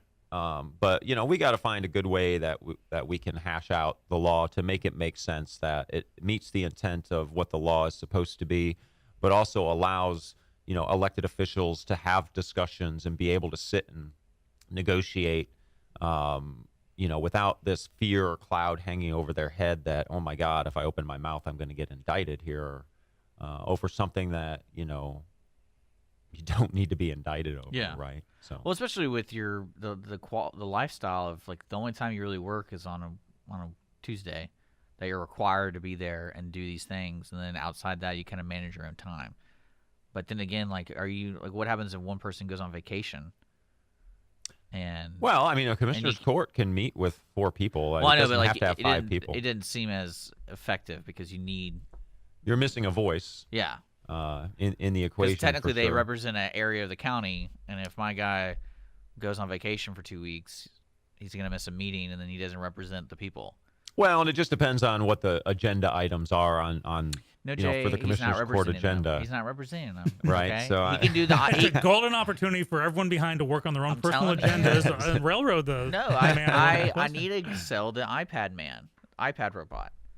So he wants to segue with an iPad. Yeah, and then you just put him there, and then he can turn, and have his face, and just be like, whoa, like that council from Demolition Man. Yeah, that'd be great. Yeah, I think without. Do you think they would y'all allow that? Can you Skype in a commissioner's Can court? you Yeah, Skype can you in? Skype it in? That's a good question. I bet one person would be upset. Right? What one person? No, man. Ultimately, it would really turn into a serious. commissioner's court with a panel of flat screens. I'm in my There'd hot never tub. be people Do that that. crypto I'm thing, in my Gary. hot tub. The audience would end up doing the same thing. The audience would just have a bunch of flat screens. Yeah, right? We want that human contact of I commissioner's don't think court. that'd be Well, a I good get idea. it, but I mean, is there a period of the court goes, hey, we're going to take a month off? I imagine not, because things are going. Yeah, over the holidays, I mean, they adjust the schedule over the. I mean, they put the schedule out for the commissioner's court at the beginning of the year, right? And it's got all the meetings that are on there, and they do move things around occasionally to accommodate holidays and things Yeah. of that nature. So, it's not like if it starts on, yesterday, Tuesday, and if you go every 2 weeks for the next year, it's not like that's necessarily when Yeah. every commissioner's court, Okay. because they do adjust it. Okay. I mean, it sounds like I have no control of my job. But you're listening to Lone Star Community Radio. We got to take a break. We're hanging out with Jay Stittleburg. He's Got running some- for a county judge. We got some questions. Yeah? And I Good. that's gonna be we're gonna ask those questions. We didn't even screen them. We're just gonna go for it. Good. All right, you're listening to Lone Star Community Radio. Unfiltered. You're listening to Lone Star Community Radio with Mornings with Lone Star. We'll be right back.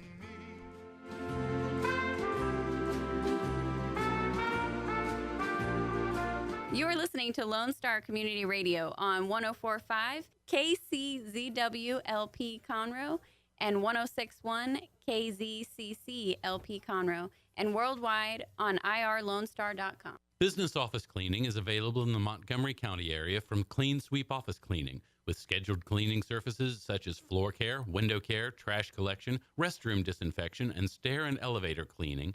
Clean Sweep can service a business one time or on a regular schedule, with daily, weekly, and monthly options. Clean Sweep Office Cleaning can be found online at cleansweepofficecleaning.com or by calling 832-689-7996. Clean Sweep Office Cleaning. Take back your time and let us make your office shine. Mornings with Lone Star is sponsored by Clean Sweep Office Cleaning. Conroe Coffee is a local coffee shop located in the heart of downtown Conroe at 206 North Main Street, Conroe, Texas. Conroe Coffee serves breakfast, lunch, and dinner, along with other treats and coffee. For more information regarding store hours and delivery in downtown Conroe, Conroe Coffee is on Facebook or by telephone at 936-266-7632. We would like to thank Conroe Coffee for being a supporter of Lone Star Community Radio and our morning sponsor with Mornings with Lone Star. What is homelessness? Have you seen parents struggle to find a job without having transportation or childcare? What about the children sleeping in cars with nothing to eat? Families shouldn't have to struggle to survive, and children should not be homeless.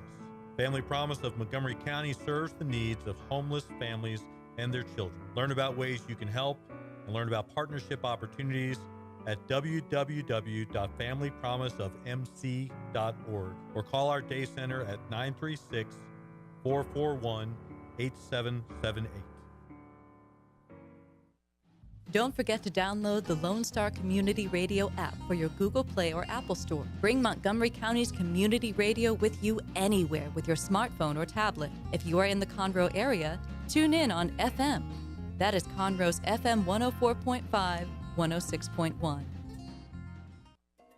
Hispanic Chamber Connections with Dr. Carlos Sanchez, President of the Woodlands Conroe Hispanic Chamber of Commerce, featuring event announcements, member highlights, and more. Tuesdays at 1 p.m., broadcasting from the heart of Conroe, Texas on irlonestar.com and Conroe's FM 104.5, 106.1.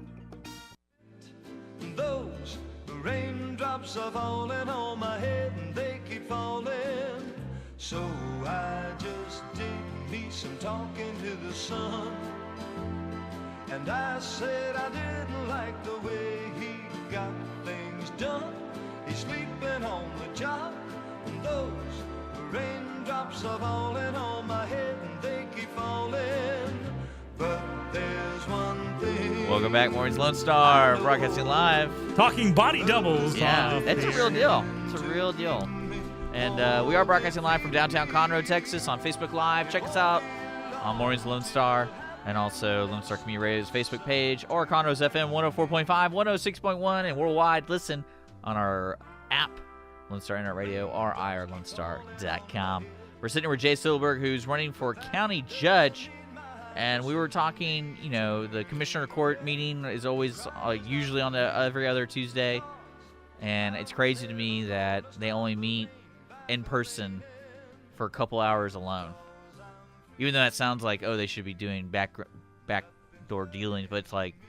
Yeah, that's part of Jay's thing. It's TOMA, Texas Open Meetings Act, means to keep backroom dealings from happening. But there comes a point where... Like, yet that's the only way to talk to somebody. Not every meeting is going to be TOMA worthy. Do they record? Do you know if they record these executive sessions?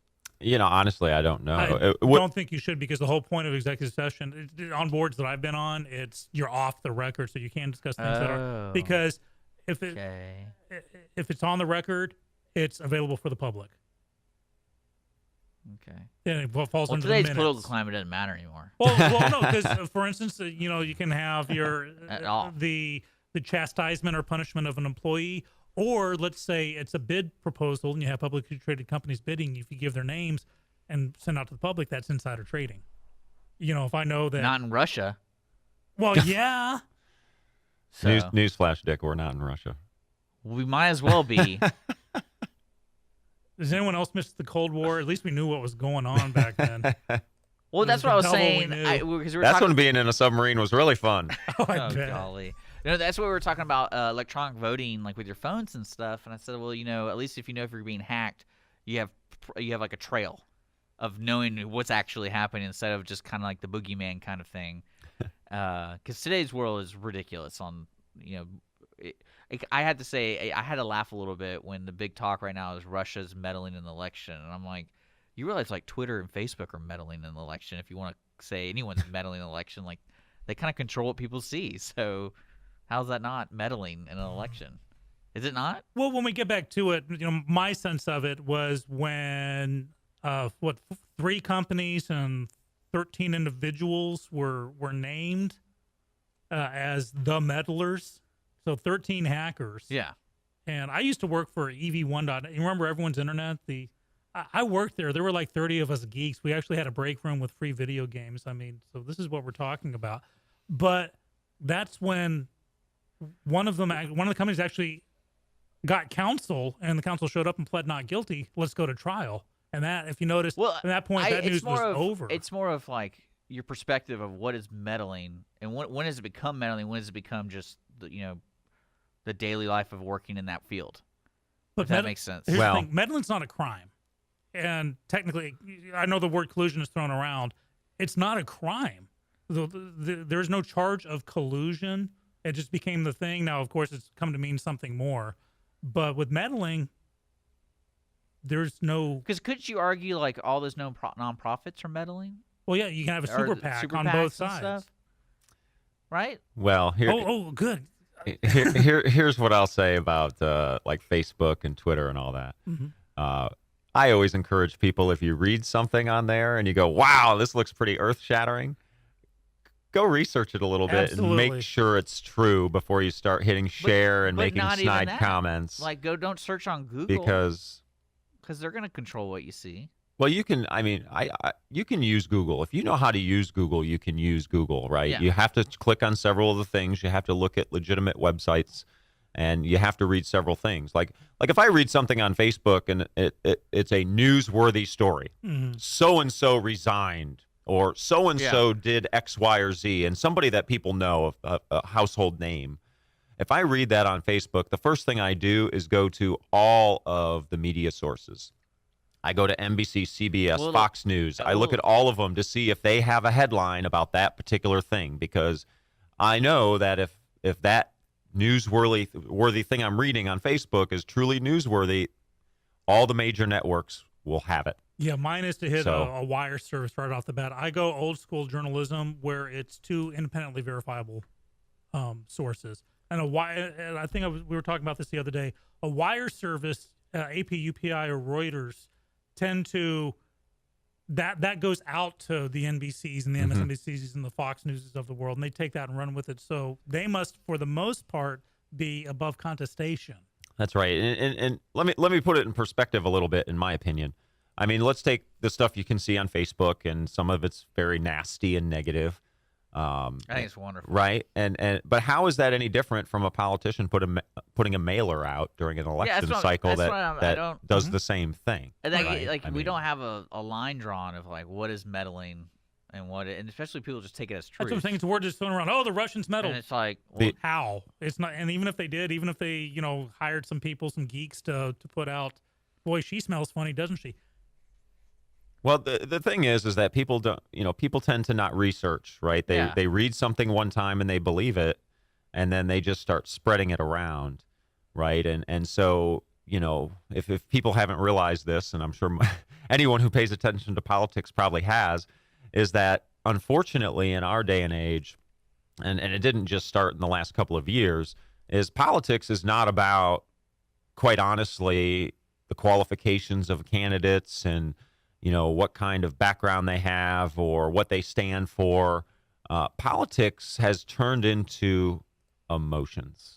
Oh, easily. And everything is played on emotions, right? So that's why you see the types of commercials we see, whether it's TV or Facebook or radio or whatever it is, because it's all about playing on people's emotions, because that impacts people more than,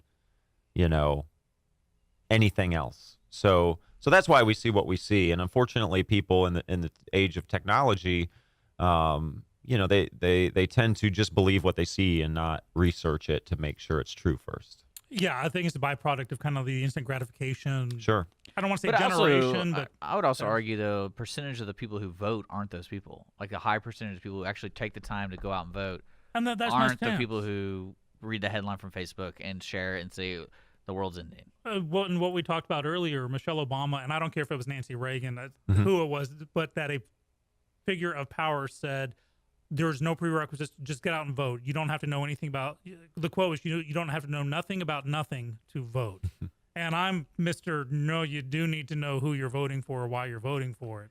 I think more dangerous than nothing's more dangerous than an uninformed voter, in my personal opinion. No, I don't disagree. I mean, I always encourage people to look at the candidates, research the candidates, and I understand that it takes time. That's the unfortunate thing, and a lot of people rely on what their friends say, right? Like, who are you going to vote for in this particular race? And people are afraid to say now. And if they do answer, but the person asking, if they get an answer, that's what they'll go with because they're trusting the person they're asking. Yeah.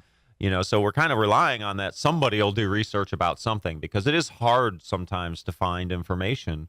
Like I'm doing research on the Lone Star Groundwater Conservation District election, right? Because I want to know who the candidates are for the areas I can vote for.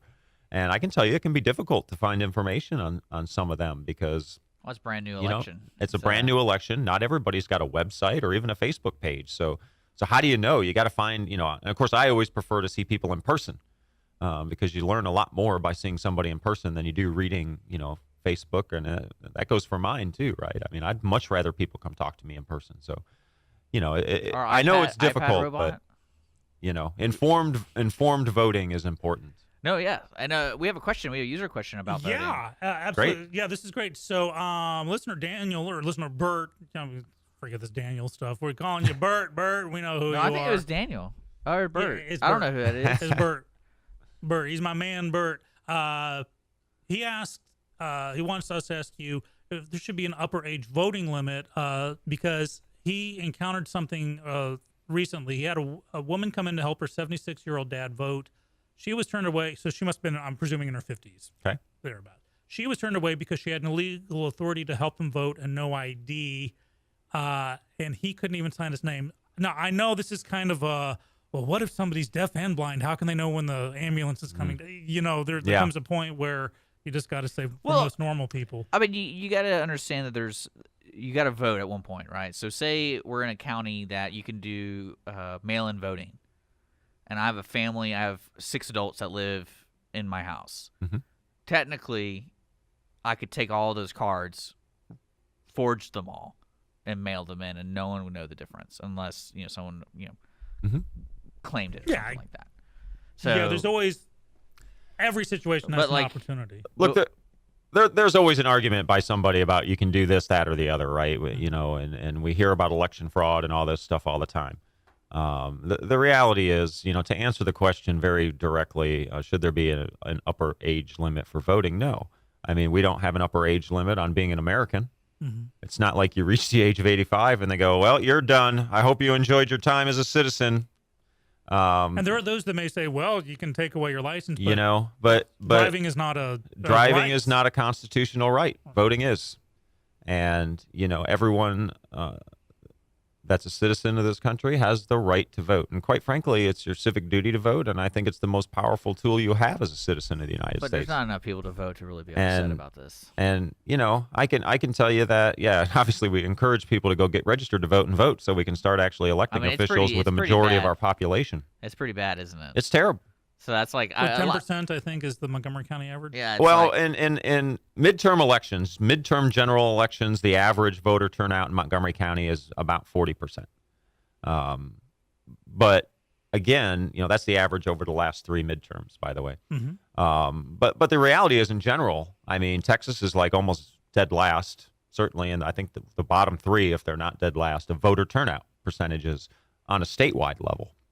You know, and it's because people tend to think sometimes their vote doesn't matter or something of that nature.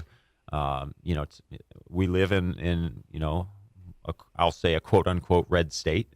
I always tell people we live in a non-voting state, quite frankly, because we don't get good voter turnout in the state of Texas, and people feel disenfranchised and feel like they've been left behind and they're ignored, and that's exactly what happened in 2016.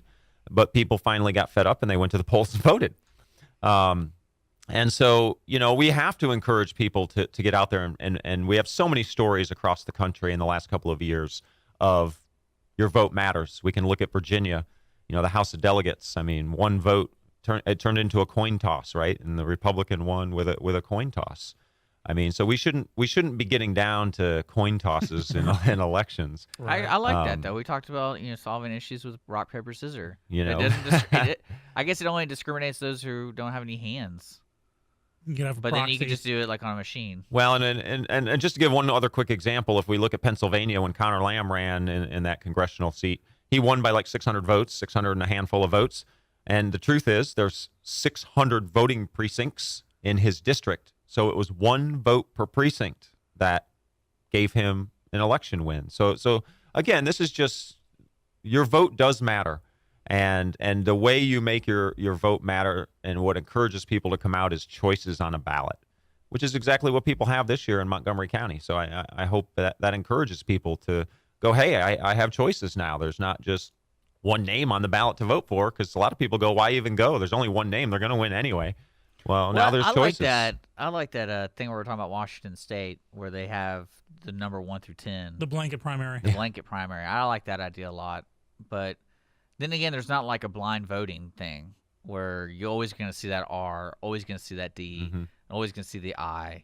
And that's one thing we were talking about before you came in about, you know, why can't I just run be a Republican because I believe in conservative values? Why do I have to have the party's blessing to run as a Republican?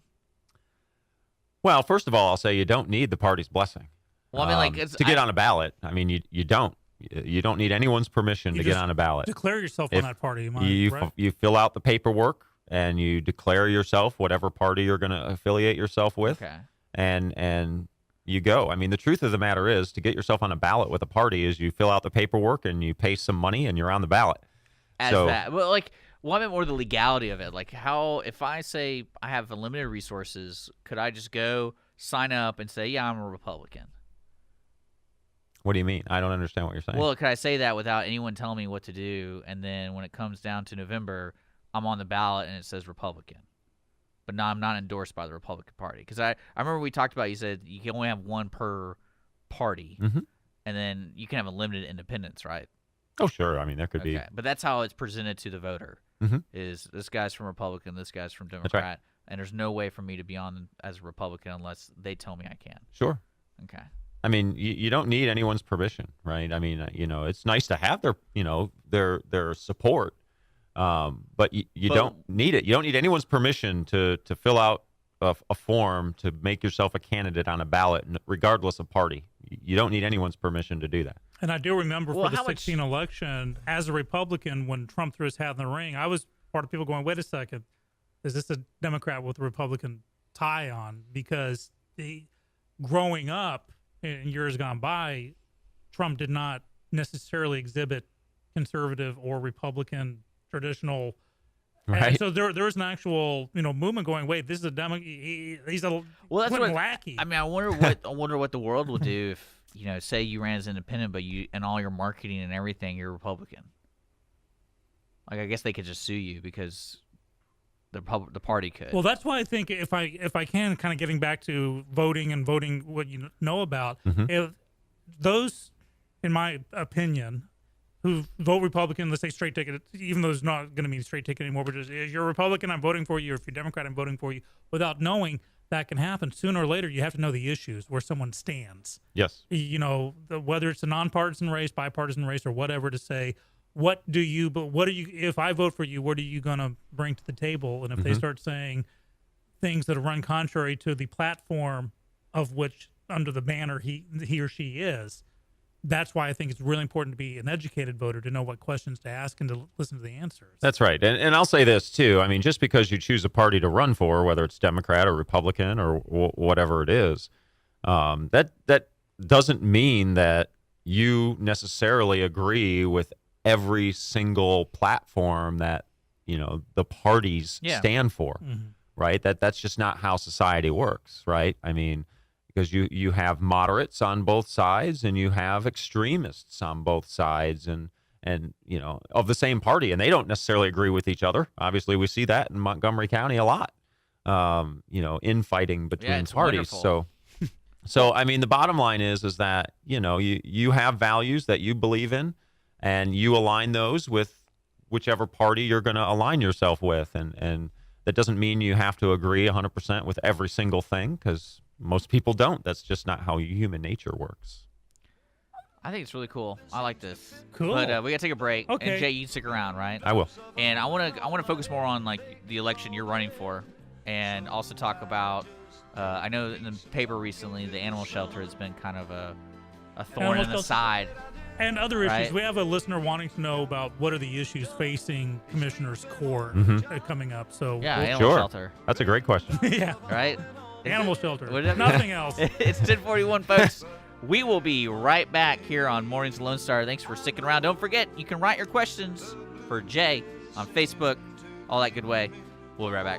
Defeat me. It won't be long till happiness steps up to greet me. Business office cleaning is available in the Montgomery County area from Clean Sweep Office Cleaning, with scheduled cleaning services such as floor care, window care, trash collection, restroom disinfection, and stair and elevator cleaning. Clean Sweep can service a business one time or on a regular schedule, with daily, weekly, and monthly options. Clean Sweep Office Cleaning can be found online at cleansweepofficecleaning.com or by calling 832-689-7996. Clean Sweep Office Cleaning. Take back your time and let us make your office shine. Mornings with Lone Star is sponsored by Clean Sweep Office Cleaning. Conroe Coffee is a local coffee shop located in the heart of downtown Conroe at 206 North Main Street, Conroe, Texas. Conroe Coffee serves breakfast, lunch, and dinner, along with other treats and coffee. For more information regarding store hours and delivery in downtown Conroe, Conroe Coffee is on Facebook or by telephone at 936-266-7632. We would like to thank Conroe Coffee for being a supporter of Lone Star Community Radio and our morning sponsor with Mornings with Lone Star. Health Center Southeast Texas is a federally qualified health center. We accept Medicare, Medicaid, and most major private insurances. For our self-pay patients, we have a sliding scale discount program available. Our health centers have qualified providers and staff striving every day to provide the best quality of care to our patients. Services offered are family medicine, behavioral health services, telepsychiatry, and pediatrics. We have 4 area locations. Look up the Health Center Southeast Texas online at hcset.com.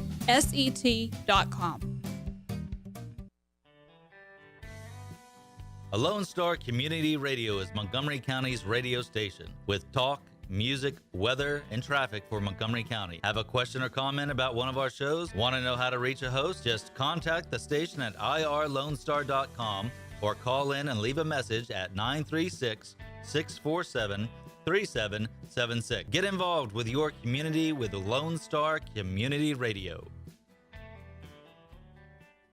Hey, Montgomery County and online listeners. Thank you so very much for checking out Jazzy Vibes with Soul. What? You haven't done so yet? Well, you've got to tune in. Hi, I am the host of Jazzy Vibes with Soul, Miss CeCe Holmes, and I invite you to check us out every Friday and Saturday from 7 until 9 p.m., where you will get the best in old school R&B and, of course, a little smooth jazz to make it jazzy. So tune in. That's right, tune in every Friday and Saturday right here on Conroe's 104.5 and 106.1 FM or worldwide at irlonestar.com. Like the way he got things done. He's sleeping on the Is it just me, or could Cece be Eartha Kitt? I don't know who that is. She was one of the cat women Sure. from the 60s. She can be whoever she wants to be. Because that was like, people always talk about, the first interracial kiss was in Star Trek between Kirk and Uhura. And even the studio said he had to be under alien mind control for it to happen. But right hand in hand with that, we had a black villainess in Batman. Eartha Kitt was one of the 3 women who played Batman back in the day, along with Lee Merriweather and Julie Newmar. Play Catwoman, you mean? Yeah, what'd I say? Batman. Sorry. Well, the Catwoman on Batman. Yeah, thank you. Thank you very much. Well, yeah, no, she had a very purry voice. Who's Eartha Kitt's a singer?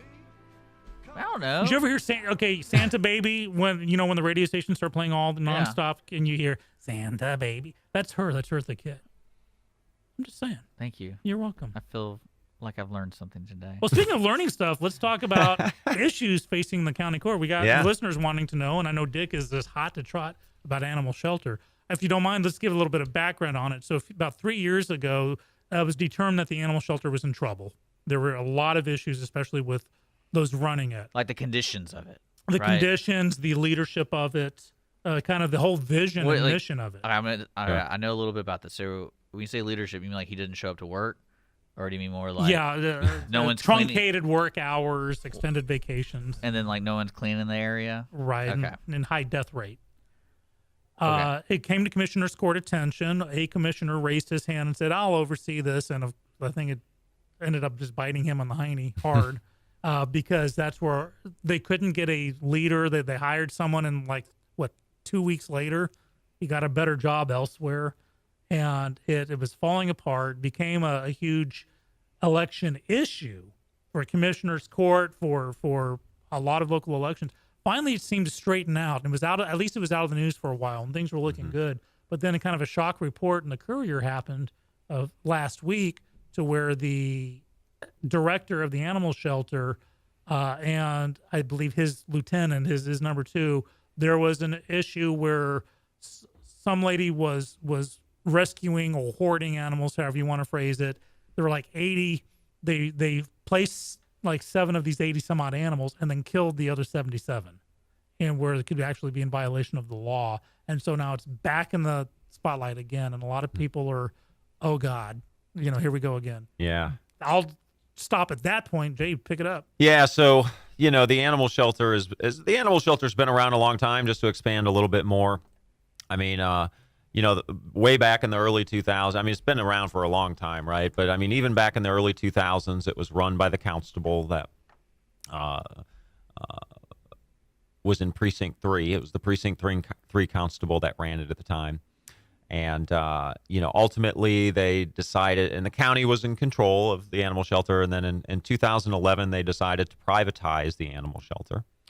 And it was actually that particular constable and his wife that started a company, and that's who got awarded the contract to actually take care of the animal shelter. And they took care of it until in late 2015, the Commissioner's Court had a vote to cancel the contract. Their contract ran through, mid 2016. And that's when it went back to county control from private control. And, there's a lot of stuff that went on there. I mean, the reality is, in the early 2000s, the euthanasia rate at the animal shelter was in the mid 80s. 86% of the animals that went in there were euthanized. And so they wanted to change that, which is why all this stuff came about with having, getting management in place and actually turning it into an animal shelter where they cared for pets and tried to adopt pets out and that type of thing. So, when they decided to go back to the county that controlled it, they certainly went through some iterations, 4 directors, as I think it was 4 directors as we were talking about. Yeah, there was one that literally took the job and a week later or something, Yeah, it was he resigned. So, happens. That happens, right? It does. I mean, hey, things do happen. But at the end of the day, the unfortunate part of it right now is, and I don't know the facts of this case, right? I don't. It's not over yet. It's not. It's being investigated right now. The allegations are that the paperwork was forged because in order to euthanize an animal, it has to be looked over by a veterinarian. The veterinarian has to sign off on the paperwork. And, allegedly what's being put up here is that somebody forged the veterinarian's name on these documents before these animals were euthanized. That is what has come out about this. And that's why it's being investigated. And that's why the director and the assistant director have been suspended with pay while it's being investigated. So that is what happened, and it's really unfortunate that something like this happens because again, it's this animal shelter, the problems that just for some reason continually just don't go away. And again, we'll have to see how this whole thing plays out, right? I'm somebody who's all for let the law do its job, due process. There we go. And people are innocent until they're proven guilty, and let's let the facts show what the facts show. And if people did something wrong, then they need to be accountable for that. But let's not prejudge it before all the facts are in, because they've actually, they've actually done some really good things, right? And I mean, they've gotten the live release rate to over 90%. Yeah. In the animal shelter. So what does that mean? Live release rate. So that means that when they bring animals in now, because the animal shelter actually got a designation as a no-kill shelter, but the truth of the matter is a no-kill shelter doesn't mean that there are no animals that get euthanized at that shelter. It's all about percentages, live release rate, which means, if 90% or higher of the animals you bring in go back out alive, either adoptions or fosters or to other animal shelters, then that's your live release rate. So in this case, in 2017, the live release rate was about 92.5% in the Montgomery County Animal Shelter. So they've worked very hard with the resources that they have. That's staggering because originally it was like literally a 20% survival rate. Like I said, 80. In 2006, 85% of the animals that went in there were euthanized. 85%. So that was a 15% live release rate. If you do some, which may not have been necessarily true, but because you got to deal with things like diseases and stuff like that, and that's why animals get euthanized when they come into the shelter potentially. I mean, if they have a disease that can't be cured or whatever. So just so I understand the process of the animal shelters have been around for a while here in the Montgomery County. So I'm driving along the road and I see a dog, and I call animal control. Is that them? Yeah. So animal control. I mean, it's under one umbrella, right? So animal control, which is kind of the law enforcement for animals, right? Okay. So under the animal shelter, the director, he actually does have the animal control officers under his umbrella, right? So, but they're the ones that can come out. They're the ones that pick up the puppy, and they take the puppy to the animal shelter. That's correct, and it'll go through an intake process, and then they say, where they evaluate it, and they need to. Well, I'm sure the first thing they'll probably do is look for a microchip or something and see if somebody owns it. But if it doesn't, then they'll do an intake process, and they'll have the animal will have an evaluation by the veterinarians, and they'll see if there's any injuries or what condition the animal's in, and if it does happen to be sick or have heartworms or things of that nature, they do have quarantines at the animal shelter, so they can try to get animals healthy.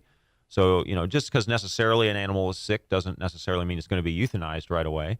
But if it has a disease or something that's contagious, and it's something that is life-threatening to the other animals that are in there, Those are the types of situations where you get into, you may have to euthanize it. It's the right thing to do. But that puppy, there's a 90% chance today that it'll leave on all four legs. It'll be adopted or because I've been thinking about this because I've been around the county for 5-6 years, and you don't have to answer these questions because I would call them loaded questions. But Montgomery County Commissioner's Court, they've been in charge of this, and it's been such a weird political tool I've seen in the paper, and then especially placing blame, because I immediately think when I saw that article or the report being that guy, apparently forged whatever, a problem came up. And to me, I kind of put the blame on the court, the Commissioner's Court, because this is a constant thorn. It seems like a thorn in the side of the court, where they can't get a right person, they can't do a solution. This is something that there's got to be a good example of another animal shelter somewhere in the United States that's doing a good job. Why can't we do what they're doing? Yeah. So, again, the first thing I'm going to say is, I don't like to prejudge whether somebody's guilty or innocent, right? So I know it's in the news, as this story, and it's being investigated. But at the end of the day, let's wait and see what the facts are to say it's really a problem or not, right? Or the new. But I can tell you that in general, especially here in the county, everything gets politicized. Yeah. And it doesn't need to. Certain things require politicization. That was a terrible way to say that, wasn't it? I'll take it. Well, to give you an idea, my mind, before you told me the 90%, my mind is when do you just cut your losses? Because at some points in life, there's a point where you got to consider cutting your losses with, whatever you're doing. But when you tell me it's 90% success, that is something that you politicize in a good way. You're saying this is needed because we're effective. So, and I'm really glad you said it today, because going into when I was going to ask you these questions, I think it's almost like you just say, hey, let's get rid of this thing because we clearly can't do a good job. Well, it is also partly working with animal control, because as even Bert points out, I went to the pound one time looking for puppies, and then I stopped. I was like, by the way, I have a raccoon in my attic. Bert's a listener, by the way. Yeah. But you don't know where Bert is. No. Yeah. But that's when I found out, because they were right there going, well, here's who you can contact to get the raccoon out of your attic. So if you see roadkill or something, you also call animal control. They're the brave, strong-stomached men and women who do that. Well, it's but going on the subject, especially in the paper, people love to talk about the hot topics. But to me, I can't believe I haven't seen anything about the 90% success rate. Is that because I just don't read enough, or is that just... That could have just been bad marketing. I think what you're getting with the shelter, and I know we're running out of time, but it seems to be in almost every situation in life, it's what I call a bugaboo. Oh yeah, we do have to get off the air. If I'm in a musical, there's always one song that just you can't play right, or there's one line that you always draw a blank on. I call it a bugaboo. 1 hour of the day that just always sucks.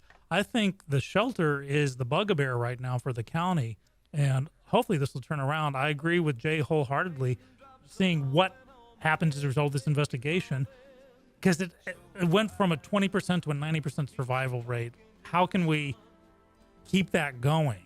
I say I want to go to the shelter after I get off the air now and just look at these guys and have my heart torn apart. Well, Jay, thank you so much for coming in. Absolutely. And I look forward to having you. You're going to be in again.